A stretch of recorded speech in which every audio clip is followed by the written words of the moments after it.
Hi hello welcome back to my పెళ్లి series. So before వీడియోలో అన్నీ చూశారు కదా, తరంబ్రాలు, జీలకర్ర బెల్లం రెడీ చేయడం అండ్ ప్రతానం రెడీ చేయడం. అవి అయిపోయిన తర్వాత కృష్ణ వచ్చేసరికి తాతయ్య వాళ్ళ ఇంటి దగ్గర ఉంటారు కాబట్టి వాళ్ళ ఊర్లో అమ్మవారికి ఇలా వెళ్తారనమాట. కొంచెం మతాలు అలా చూస్తారు కాబట్టి పెద్దవాళ్ళు కాబట్టి ఏంటంటే మా నాన్న వాళ్ళది రామంజీ మతం అయినా కానీ మేమేంటి మా నాన్నగారు అమ్మవార్ల గుళ్ళకు కూడా వెళ్తామన్నమాట. అంటే మా అమ్మమ్మ వాళ్ళు కొంచెం మాకు భాగం ఉంది, అమ్మమ్మ వాళ్ళకి అమ్మవారు ఉంది అంటారు. పల్లెటూరులో వాళ్ళకైతే మంచిగా తెలుస్తుంది, మీకు అమ్మవారా కులదైవం లేకపోతే ఏంటి అని చెప్పి అడుగుతూ ఉంటారు. అలా అమ్మమ్మ వాళ్ళది సగం వచ్చింది అనమాట మాకు. అది డిఫరెంట్ స్టోరీ. కాకపోతే అది మేము ఎందుకు వెళ్ళాము అంటే అలా సగం వస్తుంది కాబట్టి నాన్న కూడా వెళ్ళనిస్తారు కాబట్టి అలా వెళ్ళాము. యాక్చువల్గా రామంజీ మతం అంటే అమ్మవారి గుళ్ళకి వెళ్ళకూడదు అని చెప్పి నమ్ముతారు పాతకాలంలో. సో మేము అలా వెళ్ళే వాళ్ళం. ఇక్కడ కృష్ణ వాళ్ళ అమ్మ వాళ్ళకైతే అమ్మవారి గుళ్ళకి కూడా వెళ్తారనమాట. కానీ నాన్న వాళ్ళకి సేమ్ రామంజీ మతమే, కానీ ఇక్కడ ఉంటున్నారు కాబట్టి ఇక్కడ సాంప్రదాయం పాటిస్తున్నారు. అండ్ ఆల్సో మనం అనుకోవడం కానీ మన పిచ్చి కానీ అందరి దేవుళ్ళు ఒకటే కదా. అమ్మవారైతే ఏమి, శివుడైతే ఏమి, రామంజీ మతములో ఆంజనేయ స్వామి అయితే ఏమి. కాకపోతే ఏంటంటే పాతకాలంలో ఎక్కువ పట్టించుకునేవాళ్ళు, ఇప్పుడు అంత పట్టించుకోవట్లేదు. అందరూ ఒకటే కాబట్టి అలా వెళ్తూ ఉందన్నమాట. మేము ఎలా వెళ్తాము, పెళ్లి రోజు మార్నింగ్ నుంచి ఆ రోజే ఏ రోజైతే మా పెళ్లి జరుగుతుందో అమ్మ వాళ్ళు ఏ రోజైతే మమ్మల్ని పెళ్లి కూతురు ఆరు పెళ్లి కొడుకు చేస్తారో మా ఊరు సైడు అట్లా వెళ్తాం. కానీ కృష్ణ వాళ్ళ సైడ్ అంట ముందు రోజే అన్ని గుళ్ళకి వెళ్ళేసి వస్తారంట.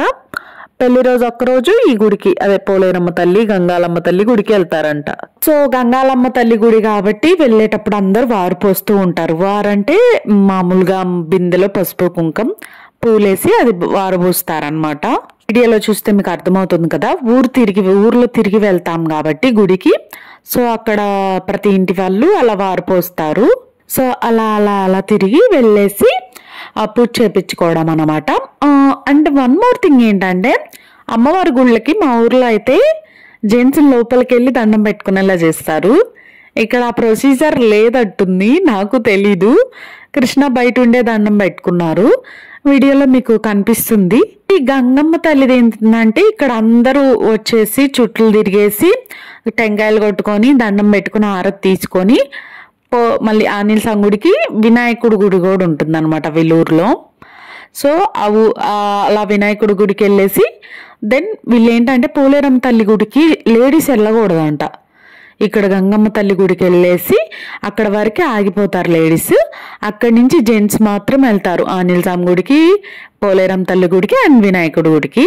ప్రొసీజర్ ఇదో కాదో నాకు తెలియదు కానీ అట్లాగే వెళ్తారు. లేడీస్ మటుకి వెళ్ళారంట, ఇక్కడే స్టాప్ అవుతారంట. వీళ్ళు ఇక్కడి నుంచి వెళ్ళకూడదంట, అది వాళ్ళ ఊరి సాంప్రదాయం అంట.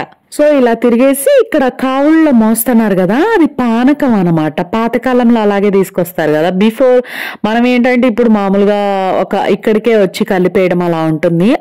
అవి ఇక్కడ ప్రొసీజర్ అలా కాదు, ఇంట్లో కలుపుకొని తెచ్చుకొని ఇక్కడ ఊరు మొత్తం కావిడితో తిరిగేసి నెక్స్ట్ ఇక్కడ కూడా చుట్లు తిరిగిన తర్వాత అమ్మవారికి సమర్పించిన తర్వాత అప్పుడు ప్రసాదంగా స్వీకరిస్తారు. మాకేంటంటే నాన్న వాళ్ళు పొద్దున్నే పెళ్లి కూతుర్ని చేస్తారు, పెళ్లి కూతురు ఆరు పెళ్లి కొడుకుని చేస్తారు. నెక్స్ట్ ఎదురు నడుస్తాము. ఎదురు నడిచిన పక్కనే అంటే వెంకటేశ్వర స్వామిని ఇట్లా పర్టికులర్గా ఒక ఊరిలో అనుకుంటారు కదా, ఇక్కడ వెలిచినారు ఇక్కడే పూజ ఎదురు నడవాలి అని చెప్పి అనుకుంటారనమాట. సో దాని పక్కనే మాకు సాయిబాబా గుడి ఉండిద్ది. వెళ్ళి దండం పెట్టేసుకొని ఇంటికి వచ్చేసి అన్నం తినేసిన తర్వాత సో మళ్ళీ ఈవినింగ్ రెడీ అయ్యి వెళ్ళడం. నేనైతే అస్సలు డ్రెస్ చేంజ్ చేసే ఓపికే లేదు. సో ఇంకా ఆ శారీ మీదే వెళ్ళాను. మక్క అయితే డ్రెస్ చేంజ్ చేసినారు. చూద్దాం, మక్క వాళ్ళు కూడా పెళ్లి సిరీస్ పెడదాం, ఆలోచిద్దాం. సో ఇట్లా వెళ్తాము. నెక్స్ట్ అట్లా అమ్మవారి గుళ్ళు, ఆంజనేయ స్వామి గుడి అండ్ అన్నీ తిరిగేసి వస్తామన్నమాట. అక్కడ మా ఊర్లో అయితే అందరు మా ఊర్లో వాళ్ళు అంతే చేస్తారు. అండ్ ఏమంటారు పర్టికులర్గా మా చౌదరి సైడ్ ఎవరు ఎక్కువ బ్రహ్మం గారి గుడికి వెళ్ళారనమాట. కానీ మా నాన్న తీసుకెళ్తారు, తనకి ఎందుకో ఇష్టం, తను వెళ్తారు. పర్టికులర్గా మేము కూడా వెళ్ళే వాళ్ళం, నేను అక్క ఇద్దరం వెళ్ళాము. మీరు నా వీడియోస్ లో చూస్తే కనిపిస్తుంది. అవన్నీ చేసి వచ్చిన తర్వాత సాయంత్రం కాలగొల్లు ఉంటుంది. అది మాకు పెళ్లి రోజు ప్రొసీజర్. కానీ వీళ్ళకేంటంటే ముందు రోజే ఊర్లో ఏవైతే గుళ్ళు ఉన్నాయో వాటికి వెళ్ళిపోతారు. తర్వాత రోజు అదే పెళ్లి కొడుకుని చేసిన రోజేమో ప్రశాంతంగా ఉంటారనమాట. ఇలా సాయంత్రానికి చిన్నగా హల్దీ ఇవన్నీ టైం టు టైం చేసుకొని ప్రశాంతంగా తిని వ్యవహారాలు చెప్పుకొని సాయంత్రం పర్టికులర్ గా ఇలా పెళ్లి కొడుకు పెళ్లి కూతురు ఆ ఊర్లో ఇట్లా గంగమ్మ తల్లికి వెళ్ళి పానకం ఇవన్నీ సమర్పించి వడపప్పు పానకం అవి స్వీకరించి నెక్స్ట్ పోలేరమ్మ గుడికి, ఆంజనేయ స్వామి గుడికి, వినాయకుడి గుడికి వెళ్ళాలనేది ఉంది. అంటే ఇక్కడ 1 గంట అయితే సరిపోతుంది కదా వాళ్ళకి. ఇంకా మార్నింగ్ నుంచి ఈవినింగ్ వరకు మంచిగా అందరు ముచ్చట్లు వేసుకోవడమే. చెప్పా కదా ప్రొసీజర్ మీకు అర్థమైంది అనుకుంటాను. అదే ఫస్ట్ గంగమ్మ తల్లికి వెళ్ళేసి చుట్టూ తిరిగి దండం పెట్టుకొని నెక్స్ట్ ఆంజనేయ స్వామి, వినాయకుడు, నెక్స్ట్ ఇక్కడ పోలేరమ్మ గుడికి వచ్చినారు. చూడండి ఇక్కడ వీడియోలో మీకు కనిపిస్తుంది ఓన్లీ జెంట్సే ఉంటారు. సో ఇంకా ఇట్లా జెంట్స్ కూడా తిరిగేసి ఇంకా అందరూ అంటే లేడీస్ వాళ్ళు కొందరు వెయిట్ చేసే వాళ్ళు అయితే గంగమ్మ తల్లి గుడి దగ్గర వెయిట్ చేస్తారు వీళ్ళ కోసం. అంటే వాళ్ళు ఇంక ఇంటికి వెళ్ళిపోతారు అనమాట. వాళ్ళు ఇంక ఇటు రాకూడదు కాబట్టి వాళ్ళు ఇంటికి వెళ్ళిపోతారు. సో ఇది వాళ్ళ ఊర్లో పోలేరమ్మ తల్లి గుడి. ఇంత గుడికి వెళ్తే ఎంత ప్రశాంతంగా ఉంటుందో, మనసు నిండుగా అనిపిస్తుంది. టెన్షన్స్ ఏమీ లేకుండా కొంచెం సేపు ఓన్లీ అమ్మవారిని లేకపోతే దేవుణ్ణి తలుచుకుంటే ఎంతో బాగుంటుంది. సో ఇంకా ఈ పోలేరమ్మ తల్లి గుడిలో కూడా ఇక్కడ టెంకాయలు కొట్టేసి పోతురాజుకి టెంకాయలు కొట్టేసి ఇంకా అందరూ ఇళ్ళకి వెళ్ళినారు. నెక్స్ట్ వచ్చేసరికి కాలగొల్లు నెక్స్ట్ వీడియోలో చూద్దాం. బాయ్.